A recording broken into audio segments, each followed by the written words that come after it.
53% of Americans who don't own a home now say that they never will. And it's understandable why many people feel this way. And maybe you feel this way, right? The cost of living has skyrocketed over the past few years, making it harder than ever to save up enough money for a down payment. Home prices remain high, mortgage rates remain high, meaning that the cost to borrow money, the cost of a mortgage payment is higher than what we've seen in years past. So it's understandable that many people are discouraged right now. In this video, we're going to be answering the question, is it still realistic to purchase a home in 2025, or is the American dream dead? Now, as we dive deeper into this video, we'll see that the root cause of this issue is inventory. Across the country, we're about 4 million homes short from where we need to be, and it's estimated that it will take about 7.5 years to build our way out of the current deficit that we're in. But across the country, we don't build equally. Places like Texas and Florida build many more homes than they do in the Northeast. And here in Vermont specifically, where I am located, we hardly build any properties. Texas, on the other hand, accounted for 15% of all the new housing starts across the country. So although we're 4 million homes short, most of those homes that will be built over the next 7.5 years are likely to be in states like Texas, like Florida, states down south that are more friendly for building. We'll talk about those inventory stats a little bit later on in this video. And so right now we're seeing a dichotomy between these markets. Places like the Northeast are relatively hot right now. We're seeing bidding wars. Homes that my buyers are submitting offers on are often have multiple offers. There was a home this past weekend listed for $1 million, which is a high price for the market that I'm in. That home went under contract within 2 days on the market. The sellers didn't even want to wait for other offers to come in. Another home that I got under contract a few weeks ago, there were 6 offers on that property. So things are pretty competitive up here. And you compare that to the stories that you hear out of Florida, out of Texas, home prices seem to be softening down in those areas. So when we talk about how you can afford a home here in 2025, if that's one of your goals, obviously one of the answers is you can move to one of these markets that's a little bit softer. If you're looking at Vermont, you can decide to go somewhere where it's less competitive. Now, I personally think this is not a great solution for the housing market. I actually hate this recommendation because essentially what we're telling people is, hey, if you're a teacher out there, great, we really value what you're contributing to our community, but you're not going to be able to afford a home here in Vermont. You're going to have to move somewhere else if you want to be a homeowner. Sorry about that. That's just not really a good solution. We need more inventory in these tight inventory markets like the Northeast, like Vermont, if we want to see home prices start to stabilize in these markets moving into the future. Regardless, that being said, the point of this video is the home buying dream dead? No, it's not dead. If you're struggling in one of these higher more competitive markets, you can always choose to go to a market that's a little bit less competitive. Again, my least favorite option out of the 3 options that I'm going to present to you. The second option that I would recommend is don't go for your dream home right away. Just try to get your foot in the door with property ownership. Look for a smaller condo, look for a fixer-upper home, something that isn't going to stretch your budget too much. Ideally, this will keep your housing costs the same as the cost of rent continues to grow all around you. Your home payment will remain the same for years to come. At the same time, you will be paying down the principal of that property. Eventually, ideally, the property is going up in value so that after a few years, maybe it's 5 years, maybe it's 10 years, you have a good amount of equity built up in your home. You can sell that starter home and move into a more permanent, more ideal dream home for your situation. Now, the third option, the option that I am most excited about that I am currently doing myself, is to look at a multifamily property, right? Multifamily properties, you can live in one unit, you can rent out the other unit or units and use the income from those other units to help pay your mortgage, which ideally would lower your mortgage payment, decrease your housing costs, allow you to save more for a larger down payment that you can use towards your dream home moving into the future. And when eventually you decide to pursue that dream home, you have a few options, right? You can either sell your multifamily property, cash out on the equity, roll that into your next home, or you can decide to just move out, keep the property, and take that rental income, which ideally will be cash flowing each month, and use that as additional income to help with your lifestyle and help with inflation as we move into the future. So in this video, we are going to talk about those 3 options more in depth, and we're also going to dive into exactly what's going on in the housing market, why Americans are feeling so down about purchasing a home right now, and talk about how you can succeed as a home buyer here in 2025. So Before we do, my name is Liam O'Reilly. I'm a realtor here in Vermont with Jerry Riley Real Estate. If you have any real estate needs, whether it's in Vermont or anywhere else across the country, reach out to me directly. I would be happy to help you. And let's get into the first article here. All right, our first article out of realtor.com. I apologize, my head is cutting off the title, but what it says is over half of Americans who don't own a home fear they never will, but they're wrong. That's at least what realtor.com is saying. We take a look at what they say here. A new study out of Northwest Mutual found that 53% of Americans who are not currently homeowners feel that owning a home will never be financially affordable now or in the future. And that's because it hasn't been affordable for many Americans for the past few years. And 2025 isn't much different than what we saw last year. In fact, at least here in Vermont, I would say is a little bit more competitive right now than it was in 2024. That's despite 7% mortgage rates, despite an increase in year over year median sales price across the state. So prices are higher, mortgage rates are still high, yet the market is still competitive. There's a lot of buyers out there. And again, the real bottleneck is inventory. There just aren't enough homes on the market for people who want to purchase those properties. And that's what's driving prices up.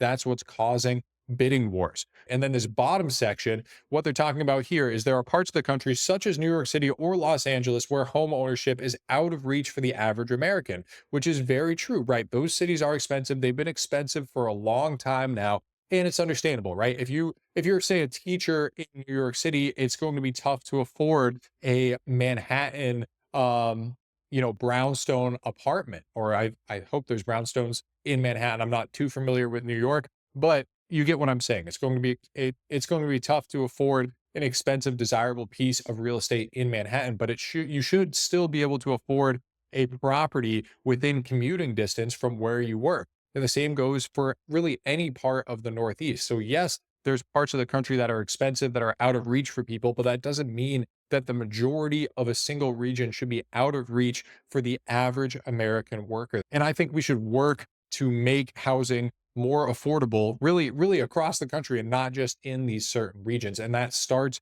with more building. We see here, we go over housing, over to Newsweek here. The US housing market given a bleak prediction is the title of this article. Again, I apologize. I know my face cuts out the title here.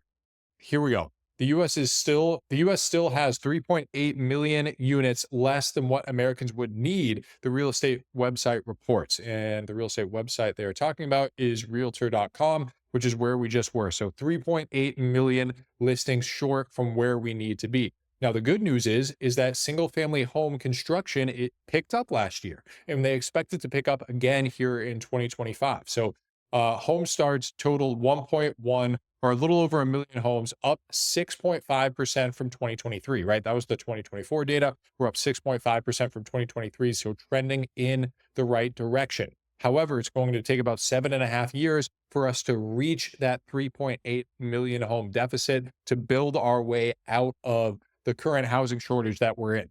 And at the same time, like I mentioned at the beginning of this video, the number of homes built across the country aren't distributed equally, right? Many more homes are built in Texas, which accounted for 15% of all new home construction permits in 2024. Out of the million homes that were started last year, 150,000 of those homes were down in Texas. So, Texas is taking up a much more of that new construction market because it's easier to build down there than it is to build in the Northeast. And we take a look at what's going on in the Northeast. We see here, the title of this article is a little outrageous, but it's true, which is just crazy how buyers are winning bidding wars in a market where homes are selling for $620,000 over ask. Now, if a home's selling for $620,000 over list price, my guess is that home was underpriced, right? It was probably a fixer-upper home. They dive into this article that the people selling this home, the resident of the property passed away. The kids were selling it. They probably put it on at a low price, just wanting to get rid of the property. So my guess is that it was an underpriced listing, which is why it sold for this outrageous amount over what they were asking for it. But still, it shows that there were a lot of buyers in the market in this particular area. I think this home was in New Jersey and really throughout the Northeast in general. As we scroll down here, we'll just read some snippets from what's going on in various markets across the Northeast. Home buying demand continues to outpace the supply of homes, even as mortgage rates have surged, making home ownership more expensive. In fact, it's gotten worse because we have no inventory. This is a Connecticut based real estate agent talking about what's going on in their market. Early data suggests that home buying activity in the Northeast was already beginning to heat up well before the spring home buying season. The number of homes that went into contract in January inched up by 0.3% from the previous month. And that's personally what I'm experiencing here in Vermont. I haven't dived deep into the Vermont data yet, but what I'm seeing firsthand across the state is that things are more competitive than they were last year. There are more bidding wars going on, more listings are getting more multiple offers. And that's because buyers are who have waited for rates to drop have decided, you know what?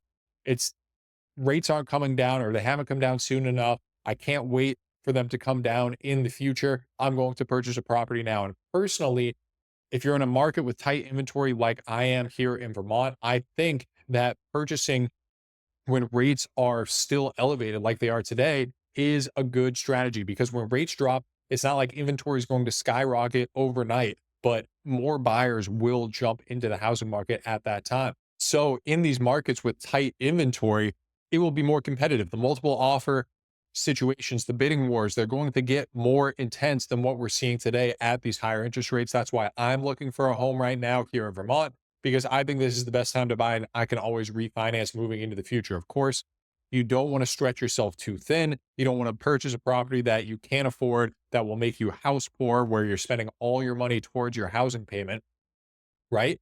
But if you can buy right now, I think this is probably the best time before rates drop. Now, what can you do? Like I mentioned at the beginning of this video, I think personally, either buying a condo or buying a multifamily property are your best opportunities. I say buying a condo, I really mean a condo or a starter home, something that is well within your budget, something that's not your dream home, right? You don't need to purchase your 5 bedroom property on 6 acres for your first purchase. You can buy something that's a little bit smaller, start building equity, stop spending money on rent. Ideally, home prices in your area will continue to rise as they have historically across the country by, I think it's 4.3%.